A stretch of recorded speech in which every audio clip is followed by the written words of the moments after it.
ونصلي ونسلم على رسوله الكريم أما بعد فأعوذ بالله من الشيطان الرجيم بسم الله الرحمن الرحيم يا أيها الذين آمنوا اتقوا الله وكونوا مع الصادقين آمنت بالله صدق الله العلي العظيم وبلغنا رسوله النبي الأمين المكي الكريم ونحن على ذلك لمن الشاهدين والشاكرين والحمد لله رب العالمين. ہم سب کے لیے یہ بات بڑی باعث مسرت و سعادت ہے کہ ہم خانقاہ عارفیہ کے احاطے میں ایک نورانی ماحول میں اپنے شیخ طریقت کی موجودگی میں اس محفل میں شریک ہیں اور اس کی برکات سے مالا مال ہو رہے ہیں.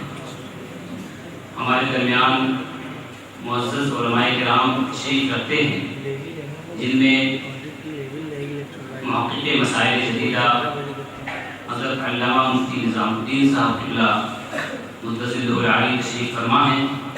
ہم ان کی زیارت سے بھی محظوظ ہو رہے ہیں. ابھی میں نے اس آیت مقدسہ کی تلاوت کا شرف حاصل کیا. اس پر گفتگو سے پہلے آئیے ہم سب مل کر نہایت ادب و احترام کے ساتھ اپنے پیارے آقا و مولا نبی اکرم صلی اللہ تعالی علیہ وسلم کی بارگاہ میں تکبیر و سلام پیش کریں. اللهم صل علی سیدنا مولانا محمد وعلی آل سیدنا مولانا محمد وبارک وسلم صلاۃ و سلام علیہ یا رسول اللہ صلی اللہ تعالی علیہ وسلم. اللہ تبارک و تعالی ارشاد فرماتا ہے اے ایمان والو اللہ سے ڈرو اور سچوں کے ساتھ ہو جاؤ. اس آیت مقدسہ میں اللہ تبارک و تعالی نے تقویٰ کے بعد صادقین کی صحبت کا حکم فرمایا, صادقین کے ساتھ ہو جانے کا حکم فرمایا. اس آیت مقدسہ پر ہر زمانے میں اسلام کی تاریخ میں عمل ہوا.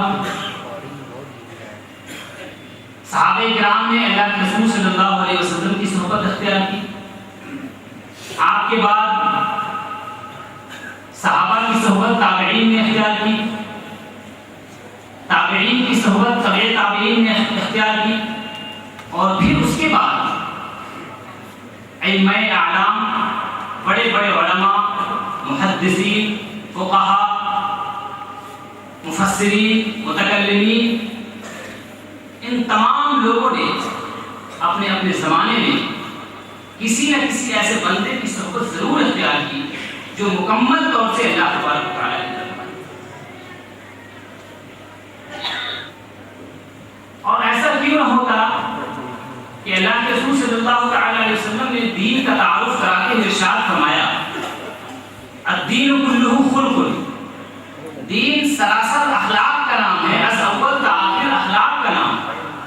ومن زاد علیک فی الخلق زاد علیک فی الدین, جو انسان زیادہ اخلاق والا ہے, بہتر سے بہتر اخلاق والا ہے, جو جتنا زیادہ اخلاق میں بڑھا ہوا ہے اتنا ہی زیادہ دینداری میں بڑھا. اور اسی طرز پر بعینہ حضرت ثابت بنانی قدس سرہ العزیز نے فرمایا کہ التصوف کلہ خلق, تصوف اول تا آخر اخلاق کا نام. ومن زاد علیک فی الخلق زاد علیک فی التصوف, جو انسان جس قدر اخلاق میں بڑھا ہو اسی قدر وہ تصوف میں بڑھا ہو, اسی قدر وہ صوفی ہو. اور ظاہر سی بات ہے کہ کون ایسا انسان ہے جو اچھے اخلاق سے آراستہ نہیں ہونا چاہے, اپنے آپ کو عمدہ باتوں سے آراستہ نہیں کرنا چاہے, اپنے آپ کو اچھی چیزوں سے آراستہ نہیں کرنا چاہے. اسی وجہ سے ہر زمانے میں علماء کرام نے صوفیہ کی صحبتیں اختیار کی. امام اعظم ابو حنیفہ رحمۃ اللہ تعالی علیہ کا ایک قول بہت ہی مشہور ہے جسے حضرت شاہ عبدالعزیز محدث دہلوی رحمۃ اللہ علیہ نے تحفہ اثنا عشریہ میں نقل کیا ہے کہ لولا السنتان لہلك النعمان, اگر 2 سال نہ ہوتے تو نعمان ہلاک ہو گیا۔ 2 سال کون سے تھے؟ وہ 2 سال وہ تھے جو انہوں نے امام جعفر صادق رضی اللہ تعالیٰ عنہ کی صحبت میں گزارے۔ چنانچہ صوفیاء کرام کی جماعت، ان کی تعریف ائمہ اربعہ نے کی۔ امام اعظم ابو حنیفہ رحمۃ اللہ تعالی علیہ نے بھی صوفیاء کی تعریف کی، بلکہ آپ کے بارے میں تو سیدنا ابو الدقاق قدس سرہ العزیز نے فرمایا کہ میں نے تصوف کو داؤد طائی سے اخذ کیا، اور داؤد طائی فرماتے ہیں کہ انہوں نے امام ابو حنیفہ رحمۃ اللہ تعالی علیہ سے تصوف اور فقہ دونوں کو اخذ کیا۔ پتہ یہ چلا کہ امام اعظم ابو حنیفہ رحمۃ اللہ تعالی علیہ صرف صوفیاء کی مدح کرنے والے نہیں ہیں، بلکہ امام تصوف بھی۔ جس طرح سے وہ امام فقہ ہیں، اسی طرح سے وہ امام تصوف بھی۔ امام ابو حنیفہ رحمۃ اللہ تعالی علیہ سے بہت سی روایتیں منقول ہیں جن سے پتہ چلتا ہے کہ امام اعظم ابو حنیفہ رحمۃ اللہ تعالی علیہ کا کیا مقام تھا، تصوف میں آپ کا کیا درجہ تھا، اور آپ صوفیاء سے کتنی محبت کرتے تھے۔ امام اعظم ابو حنیفہ رحمۃ اللہ تعالی علیہ کے علاوہ امام مالک رحمۃ اللہ تعالی علیہ سے بھی صوفیاء کے تعلق سے بڑی اچھی پیاری پیاری باتیں منقول ہیں۔ چنانچہ امام مالک رحمۃ اللہ تعالی علیہ سے بات منقول ہے، ایک مقام پہ فرماتے ہیں کہ من تفقہ ولم یتصوف، جس نے فقہ سیکھا اور تصوف اختیار نہیں کیا، فقط تفسق، تو وہ انسان فاسق ہو گیا۔ ومن تصوف ولم یتفقہ فقط تزندق، اور جس نے تصوف اختیار کیا اور اس کے پاس دین کا علم نہیں ہے، فقہ کا علم نہیں ہے، تو وہ انسان زندگی ہو۔ اس قول سے پتہ چلتا ہے کہ امام مالک رحمۃ اللہ تعالی علیہ کی بارگاہ میں تصوف کی کیا اہمیت ہے اور صوفیہ کی کیا اہمیت ہے۔ امام مالک رحمۃ اللہ تعالی علیہ کے علاوہ امام احمد بن حنبل رضی اللہ تعالی عنہ ائمہ اربعہ میں سے ایک بڑے امام ہیں۔ آپ کا مقام کیا ہے وہ سب پر واضح ہے، امام اہل سنت کے لقب سے یاد کیے جاتے ہیں۔ اور امام احمد بن حنبل رحمۃ اللہ تعالی علیہ کا حال یہ تھا کہ پہلے آپ صوفیاء کے مخالف تھے، آپ نے اپنے بیٹے کو نصیحت کی تھی کہ تم صوفیاء کی صحبت میں نہ جانا، صوفیاء کی صحبت اختیار نہ کرنا، اس لیے کہ اگر تم نے صوفیاء کی صحبت اختیار کر لی تو تم جاہل رہ جاؤ۔ لیکن بعد میں جب ان کی ملاقات حضرت ابو حمزہ بغدادی صوفی رحمۃ اللہ تعالی علیہ سے ملاقات بھی ہوئی، ان سے ملاقات کے بعد ان کی رائے میں تبدیلی ہے، انہوں نے اپنا موقف تبدیل کیا، اور اس کے بعد پھر انہوں نے اپنے لڑکے سے فرمایا کہ اے بیٹے، انہوں نے فرمایا کہ یا ولدی، اے میرے بیٹے، علیک بمجالسۃ ہؤلاء القوم، تم اس قوم کی صحبت اختیار کرو، یعنی صوفیاء صافیہ کی صحبت اختیار کرو۔ کیوں اختیار کرو؟ فإنهم زادوا علينا بكثرة العلم والمراقبة والخشية والزهد وعلو الهمة، اس لیے کہ یہ جماعت، صوفیاء کی یہ جماعت، یہ ہم سے بڑھ چکے ہیں، ہم سے فائد ہیں، ہم سے بڑھے ہوئے ہیں اس معاملے میں، علم میں، مراقبہ میں، ہمیشہ اللہ تبارک و تعالیٰ کا خیال اور یقین کو اپنے دلوں میں بسائے رکھنے میں، متوجہ رہنے میں اللہ تبارک و تعالیٰ کی طرف، خشیت میں، خوف الہی میں، دنیا سے بے رغبتی اور اللہ تبارک و تعالیٰ کی طرف محتاج ہونے میں، وعلو الہمہ، اور اللہ کے قرب کو تلاش کرنے کے لیے ہمیشہ اپنی ہمت کو بلند رکھتے ہیں۔ تو امام احمد بن حنبل رحمۃ اللہ علیہ نے فرمایا کہ اے میرے بیٹے، تم اس قوم کی صحبت اختیار کرو۔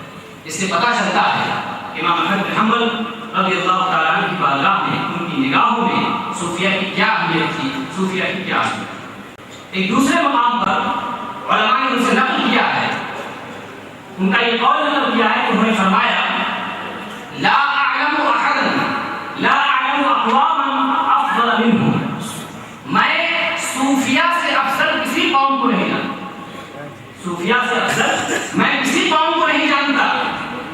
اور فرماتے ہیں ان سے سوال کیا گیا، ان سے پوچھا گیا، لوگوں نے کہا اعتراض کرتے ہوئے صوفیاء پر، انہم یستمعون ویتعاجبون، کہ صوفیاء کو سماع سنتے ہیں اور وجد کرتے ہیں۔ بطور اعتراض کی بات کہی گئی تو انہوں نے اس کے جواب میں ارشاد فرمایا کہ دعوہم یفرقوا عن اللہ ساعۃ، چھوڑ دو ان کو ان کے حال پہ، ان کو اس حال میں چھوڑ دو کہ وہ اللہ تبارک و تعالیٰ کے ساتھ تھوڑی دیر جو ہے خوشیاں منائیں، خوشی کا اظہار کریں اللہ تعالیٰ سے۔ یہ امام احمد بن حنبل رحمۃ اللہ تعالیٰ علیہ نے فرمایا کہ ان کے تعلق سے صوفیہ کی جماعت کا صوفیہ کی جماعت کے تعلق سے انہوں نے بات کی۔ اس سے پتہ چلتا ہے کہ امام احمد بن حنبل رضی اللہ تعالیٰ عنہ کی بارگاہ میں کیا مقام تھا، کتنی عظمت تھی، صوفیہ کو کن نگاہوں سے دیکھتے تھے۔ امام احمد بن حنبل رضی اللہ تعالیٰ عنہ کے علاوہ ائمہ اربعہ میں جلیل القدر ذات امام شافعی رضی اللہ تعالیٰ عنہ، امام شافعی رضی اللہ تعالیٰ عنہ نے بھی صوفیہ کی تعریف فرمائی، آپ کو صوفیہ سے محبت ہے۔ وہ فرماتے ہیں اس مقام پر کہ میں نے صوفیہ کی صحبت اختیار کی، صحبت الصوفیہ، میں نے صوفیہ کی صحبت اختیار کی تو میں نے ان سے تین باتیں سیکھی۔ میں نے صوفیہ کی صحبت اختیار کی تو ان سے تین باتیں سیکھی۔ ایک روایت کے مطابق میں نے دو باتیں ان سے سیکھی۔ وہ دو باتیں کیا ہیں؟ میں نے ان سے یہ سیکھا کہ صوفیہ کہتے ہیں الوقت سیف ان لم تقطعہ قطع، کہ وقت تلوار کی طرح سے، اگر تم اسے نیک کاموں میں خرچ نہیں کرو گے تو یہ وقت تم کو برائیوں میں ملوث کر دے گا، تم کو ہلاک و تباہ و برباد کر دے گا۔ اور دوسری بات فرماتے ہیں نفس کا ان لم تشغلها بالحق شغلتك بالباطل، اب یہ اس نفس کی حفاظت کرو۔ صوفیہ کہتے ہیں اس نفس کی حفاظت کرو، اس کا خیال رکھو، اس کی تربیت کرتے رہو، اس لیے کہ اگر تم نے اس کو حق تعالیٰ کے ساتھ مشغول نہیں کیا، اگر تم نے اپنے نفس کو اللہ تبارک و تعالیٰ کی طرف متوجہ نہیں کیا تو یہ نفس تم کو باطل میں لگا دے گا، برے کاموں میں لگا دے گا، بے کاموں میں لگا دے گا۔ تو صوفیہ سے میں نے یہ دو باتیں سیکھی۔ اس سے پتہ چلتا ہے کہ امام شافعی رحمۃ اللہ تعالیٰ علیہ کی بارگاہ میں صوفیہ کا کیا مطلب ہے۔ ایک اور ان سے قول منقول ہے، وہ فرماتے ہیں حبب الی من دنیاکم ثلاث، دنیا سے مجھ کو تین چیزیں محبوب ہیں، دنیا سے مجھ کو تین چیزیں محبوب ہیں۔ سب سے پہلی بات کیا ہے؟ ترک التکلف، تکلف کو چھوڑ دینا، تکلف نہ کیا جائے کسی بھی معاملے میں، بلکہ جو بھی افعال، جو بھی اخلاق، جو بھی اعمال ثابت ہیں اس میں نیچرلٹی ہو، اس میں کوئی تکلف نہ ہو، تکلف سے پاک ہو سارے اعمال میں۔ اور دوسری بات انہوں نے فرمایا وعشرۃ الخلق بالتلطف، کہ میں لوگوں کے ساتھ نرمی اور مہربانی کے ساتھ پیش آؤں، لوگوں کے درمیان رہوں تو ہمیشہ لوگوں کے ساتھ اچھا برتاؤ کروں، اچھے اخلاق کا مظاہرہ کروں، یہ بات مجھے پسند ہے۔ اور تیسری بات وہ فرماتے ہیں کہ والاقتداء بطریق اہل التصوف، تیسری بات فرماتے ہیں کہ دنیا سے تیسری چیز جو مجھے محبوب ہے وہ ہے والاقتداء بطریق اہل التصوف، کہ صوفیہ کے طریقے کی میں اقتداء کروں، ان کے طریقے کی میں پیروی کروں۔ یہ کون فرما رہے ہیں؟ امام شافعی رضی اللہ تعالیٰ عنہ فرما رہے ہیں۔ اس سے پتہ چلتا ہے کہ کیا مقام ہے صوفیہ، اللہ تبارک و تعالیٰ نے صوفیہ کو کیسی عظمت عطا کی ہے کہ ائمہ اربعہ ان کے مقام کی شہادت دیتے ہیں، ان کی بزرگی کی شہادت دیتے ہیں۔ ان روایات کو، ان اقوال کو پیش کرنے کا مقصد یہ ہے کہ ہم سب کو اس بات کی طرف متوجہ ہونا چاہیے کہ کسی نہ کسی شیخ کامل کی تلاش کریں، کسی مرشد کامل کی تلاش کریں، اور تلاش کرنے کے بعد مضبوطی کے ساتھ اس شیخ کامل کا نام لیں۔ ان کے علاوہ، ان ائمہ اربعہ کے علاوہ محدثین کی ایک جماعت جنہوں نے کہ صوفیہ کی صحبت اختیار کی، صرف صحبت ہی اختیار نہیں کی بلکہ کمال تک پہنچے، اور کمال تک پہنچنے کے بعد ان کے مشائخ نے ان کو خلقۂ تصوف پہنایا، خلقۂ خلافت پہنایا، اور وہ خلیفہ بھی ہوئے۔ چنانچہ سلطان العلماء امام عز الدین ابن عبد السلام رضی اللہ تعالی عنہ، انہوں نے بھی خلقۂ صوفیہ پہنا، ان کو بھی خلافت و اجازت حاصل کی۔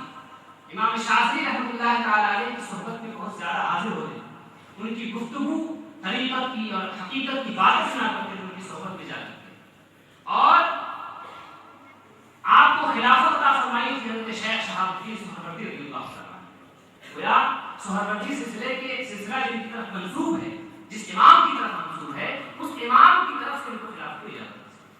اس سے پتہ چلتا ہے کہ محدثین کی بارگاہوں میں صوفیہ کا بڑا مقام ہے، اور یہ عز الدین ابن عبد السلام کون ہیں جن کے بارے میں امام سیوطی رحمۃ اللہ تعالی علیہ فرماتے ہیں، ان کی تعریف کرتے ہوئے، ان کے اوصاف و احوال کو بیان کرتے ہوئے، ان کی عظمت کا اندازہ اس سے لگایا جا سکتا ہے کہ مطلقاً ان کو سلطان العلماء کہا ہے، سلطان العلماء، علماء کے سلطان کا یہ لقب سے یاد کیا ہے۔ ان کے بارے میں امام سیوطی رحمۃ اللہ تعالی علیہ نقل کرتے ہیں کہ یہ بہت زیادہ صوفیاء کی صحبت میں رہتے تھے، سماع سنتے تھے، اور مجلس سماع میں بسا اوقات لفظ بھی کرتے تھے۔ اس بات کا بھی ذکر امام سیوطی رحمۃ اللہ محاضرہ میں کیا ان کے تعلق سے۔ امام سیوطی رحمۃ اللہ تعالی علیہ کے علاوہ امام ذہبی رحمۃ اللہ تعالی علیہ بڑے محدث ہیں، جرح و اعتدال میں ان کا بڑا مقام ہے، محدثانہ عظمت سے ان کی تسلیم ہے۔ ان کے بارے میں بھی آتا ہے کہ بلکہ انہوں نے خود ذکر کیا ہے اس بات کا تذکرہ خود اپنی کتاب میں کیا انہوں نے کہ مجھ کو بھی خلقۂ تصوف میرے شیخ نے بتایا۔ امام ذہبی رحمۃ اللہ تعالی علیہ کے شیخ کون تھے؟ امام ذہبی رحمۃ اللہ تعالی علیہ کے شیخ تھے ضیاء الدین الانصاری رحمۃ اللہ تعالی علیہ، یہ بھی بڑے عظیم محدث تھے۔ امام ذہبی رحمۃ اللہ تعالی علیہ نے علم حدیث بھی حاصل کیا تھا، اور ان کی بارگاہ میں رہتے تھے، ان کی صحبت میں رہتے تھے، اور ان کی صحبت میں رہنے کے بعد جب مقام کمال تک پہنچ گئے تو ان کے شیخ نے ان کو خلقۂ خلافت بھی عطا کی۔ امام ذہبی رحمۃ اللہ تعالی علیہ نے بھی گویا خلقۂ تصوف بنا۔ ان کے علاوہ حافظ عراقی جو کہ امام ابن حجر اسقلانی رضی اللہ تعالیٰ عنہ کے استاد ہیں، رحمۃ اللہ علیہ کے استاد ہیں، انہوں نے بھی خلقۂ صوفیہ پڑھا اور ان کے بھی شیخ ہیں، انہوں نے بھی مشائخ کی صحبت اختیار کی، اور اس بات کا ذکر امام ذہبی رحمۃ اللہ تعالی علیہ نے بھی اپنی اس بات کا ذکر کیا۔ اور اس کے علاوہ حافظ دمیاطی بڑے محدث ہیں، محدث حقانی رحمۃ اللہ تعالی علیہ بڑے محدث ہیں، ابن حیان بڑے محدث ہیں، اور ان کے علاوہ اور محدثین کی جماعت ہے جنہوں نے صوفیاء کے ہاتھوں خلقۂ تصوف پہنا ہے، صوفیاء کی صحبت اختیار کی۔ تو پتہ یہ چلا کہ صوفیاء کی صحبت اختیار کرنی چاہیے۔ یہ طریقہ کوئی نیا طریقہ نہیں ہے، بلکہ یہ طریقہ ائمہ اربعہ کا طریقہ ہے، یہ طریقہ محدثین کا طریقہ ہے، یہ طریقہ فقہاء کا طریقہ ہے، یہ طریقہ مفسرین کا طریقہ ہے، یہ طریقہ علماء اسلام، اعلام اسلام جو ہیں جن کے ناموں سے اسلام روشن ہے، جو ہدایت کے مینار کہلاتے ہیں، ان بزرگوں کا طریقہ ہے۔ ہم سب کو اس بات کی کوشش کرنی چاہیے کہ ہم کسی نہ کسی ایسے شیخ کو تلاش کریں جس طرح کہ ہمارے اسلاف نے تلاش کیا، جس طرح کہ ہمارے اسلاف نے تلاش کیا، اسی طرح سے ہم بھی کسی نہ کسی شیخ کو تلاش کریں، ان کی صحبت میں رہنے کی کوشش کریں، اور ان کی صحبت میں رہ کر اپنی گندگیوں کو دور کریں، اپنے آپ کو پاک و صاف کریں، اور اپنے آپ کو اس لائق بنا سکیں کہ اللہ تبارک تعالیٰ کے قرب میں ہم حاصل ہوں۔ اللہ تبارک تعالیٰ کی بارگاہ میں دست دعا ہوں کہ مولا کریم ہم سب کو مرشد کامل کی بارگاہ میں حاضر ہو کر ان سے تزکیہ کی توفیق عطا فرمائے اور مقام کمال تک کی توفیق عطا فرمائے۔ اقول قولی ھذا واستغفر اللہ لی ولکم ولسائر المؤمنین والمؤمنات انہ هو الغفور الرحیم۔ السلام علیکم۔